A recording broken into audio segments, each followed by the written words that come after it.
এই টনি কি কয় ফাহিমকে নিয়ে? ফাহিম নাকি সমকামিতা করে, ফাহিম নাকি একজন গে, ফাহিম নাকি ছেলে ছেলে মিলে রোমান্স করে। এটা কি কোনো কথা? গত একদিন আগে শুনলাম ফাহিম আর টনির মধ্যে সম্পর্ক আছে। ফাহিমের এই সম্পর্কের জন্য ফাহিমকে দূরে পাঠিয়ে দিছে, কারণ ফাহিম ব্ল্যাকমেল করতেছিল টনিকে যে তাদের সম্পর্ক সোশ্যাল মিডিয়ায় বলে দিবে ফাহিম।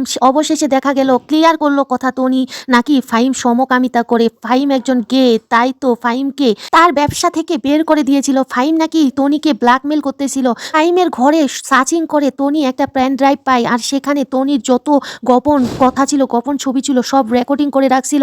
আর ফাহিম টনির ব্যবসায়ীদের সাথে মিলে চক্রান্ত রটাচ্ছিল যাতে টনিকে ডুবাতে পারে। টনির মতো ফাহিমও ব্যবসা করবে। তাই তো টনির যত গ্রাহক ছিল, যত ইনভেস্টার ছিল, সবাইকে সে হাত করতে চেয়েছিল। রুবায়েত ফাতেমা টনি যেখান থেকে প্রোডাক্ট কিনে, যেই দোকান থেকে নেয়, সেগুলো সব কিছুর তাদেরকে বলে দিতে চাইছিল, কিন্তু ব্যর্থ।